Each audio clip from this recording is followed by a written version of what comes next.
আমাদের দলের নবনির্বাচিত চেয়ারম্যান জনাব তারেক রহমান সাহেব হযরত শাহজালাল রহমতুল্লাহ মাজার জিয়ারতের মাধ্যমে আগামী 22শে জানুয়ারি সকাল 11টায় আলিয়া মাদ্রাসার মাঠ সিলেট, সেখান থেকে জনসভার মাধ্যমে ওনার নির্বাচনী প্রচারণা শুরু করবেন।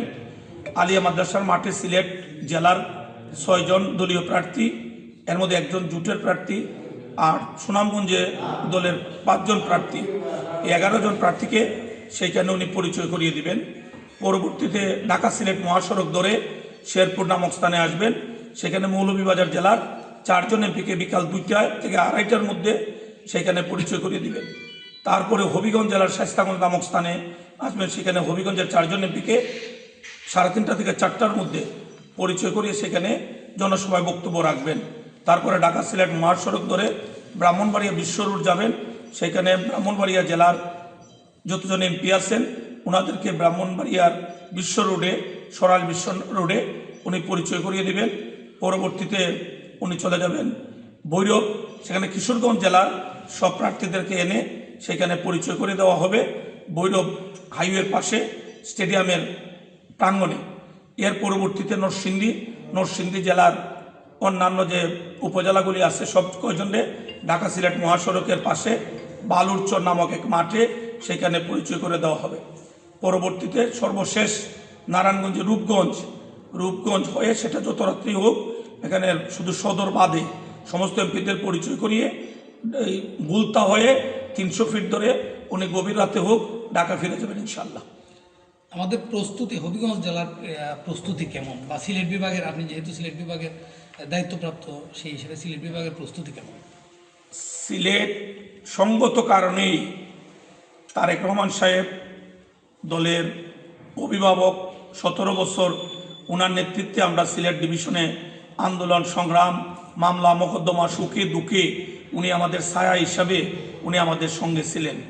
দেশনেত্রী বেগম খালেদা জিয়ার মৃত্যুজনিত কারণে উনি আজকে দলের চেয়ারম্যান হিসাবে দায়িত্ব পেয়েছেন। আমরা ওনাকে চেয়ারম্যান হিসাবে প্রথম আমাদের সিলেটে পাচ্ছি। সর্বোপরি বৃহত্তর সিলেট আমরা আনন্দিত, আমরা গর্বিত যে উনি আমাদের সিলেটের জামাতা। অতএব আমরা আমাদের জামাতাকে, আমাদের দুলাভাইকে আমরা দল তরুণরা বরণ করার জন্য অধীর আগ্রহ অপেক্ষা করছে। আমি বিশ্বাস করি আমাদের সিলেট জেলার 3টি জনসভা, ঐতিহাসিক আলিয়া মাদ্রাসার মাঠ, পরবর্তীতে আমাদের শেরপুরের পাশে আমাদের একটি খেলার মাঠ, আর হবিগঞ্জে শায়েস্তাগঞ্জে জেলা উপজেলা কমপ্লেক্সের জন্য নির্মাণাধীন বিশাল মাঠ, এগুলো অতীতের সকল রেকর্ড পিছনে পেলে নতুন এক ইতিহাসের সাক্ষী হব আমরা সিলেটবাসী ইনশাল্লাহ। সময়ের অপেক্ষা, জাস্ট 22 তারিখে ইনশাল্লাহ প্রমাণ হবে হবিগঞ্জের মানুষ জনাব তারেক রহমান, দেশনেত্রী বেগম খালেদা জিয়ার বেড়ে ওঠা দল বিএনপি, জিয়াউর রহমান সাহেবের প্রতিষ্ঠিত ধানের শীষের সেই কাণ্ডারি বিএনপি কতটা জনপ্রিয়, এটা আগামী 22 তারিখ আপনারা নিজেরাই দেখতে পারবেন ইনশাআল্লাহ। ওনার নিরাপত্তার বিষয়, আসলে আইন শৃঙ্খলার নিরাপত্তার বিষয়টি তো বরাবরই প্রশাসন ভাবছে। আমাদের দল থেকেও দেশনেত্রী বেগম খালেদা জিয়ার যে চেয়ারপারসন সিকিউরিটি ফোর্স যারা বিভিন্নভাবে সাজানো ছিল, তারা তো দেশনেত্রী বেগম খালেদা জিয়ার নিরাপত্তাটি দলীয়ভাবে নিশ্চিত করতেন। এখন যেহেতু দেশনেত্রী বেগম খালেদা জিয়া দুনিয়াতে নেই, আমাদের দলের চেয়ারম্যান জনাব তারেক রহমান সাহেব এখন দলের চেয়ারম্যান, পুরা ওনার জন্য আমাদের দলীয় যে SSF স্পেশাল সিকিউরিটি ফোর্স তো একটা আছে, আর আমাদের CSF চেয়ারপারসন সিকিউরিটি ফোর্স, এটা পুরাটা থাকবে। আর দলের আমাদের শত শত ভলান্টিয়ার ওনার নিরাপত্তায় থাকবে। তবে আশা করি যে আমাদের বর্তমান প্রশাসন যারা যেভাবে থাকেন না কেন, ওনারাও এই ত্রয়োদশ জাতীয় সংসদ নির্বাচন সামনে রেখে বিএনপির মতো বিশাল এক রাজনৈতিক দলের চেয়ারপারসন আসবেন, ওনার নিরাপত্তার কোনো ঘাটতি ওনারা রাখবেন, এটা আমার মনে হয় না। আমার মনে হয় যে ওনারা সব কিছু বিবেচনায় এনেই ওনার নিরাপত্তাটা ওনারা সর্বাগ্যে প্রাধান্য দিবেন এবং নিরাপত্তাটা উনি পাবেন। আর আমরা তো চোখ কান খোলা রাখবই। আমরা যেহেতু মাঠে ময়দানে আমাদের প্রাণের চেয়েও আমরা আমাদের দলের নেতাকে ভালোবাসি, আমরা প্রমাণ করব যে আমরা যে পারি আমরা নেতার জন্য জীবন দিতে। যদি কোনো কঠিন পরিস্থিতি হয় সেটা আপনারা দেখতে পারবেন। তবে আমরা বিশ্বাস করি আওয়ামী লীগ যত দুষ্টামি করুক, হবিগঞ্জের পবিত্র মাটিতে আওয়ামী লীগ বিএনপির কোনো সভা সমাবেশে কোনো ধরনের বিশৃঙ্খলা করার হিম্মত আওয়ামী লীগের নাই। অতীত ছিল না, প্রশাসন ছাড়া আওয়ামী লীগ ছিল দুর্বল, আর হয়তো প্রশাসন এদেরকে খুঁজে বেড়াচ্ছে।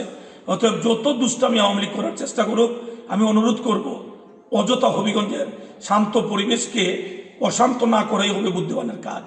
যদি আওয়ামী লীগ কোনো কারণে হবিগঞ্জের এই শান্ত পরিবেশকে অশান্ত করতে চান, তাহলে এর দায় আওয়ামী লীগকে বহন করতে হবে।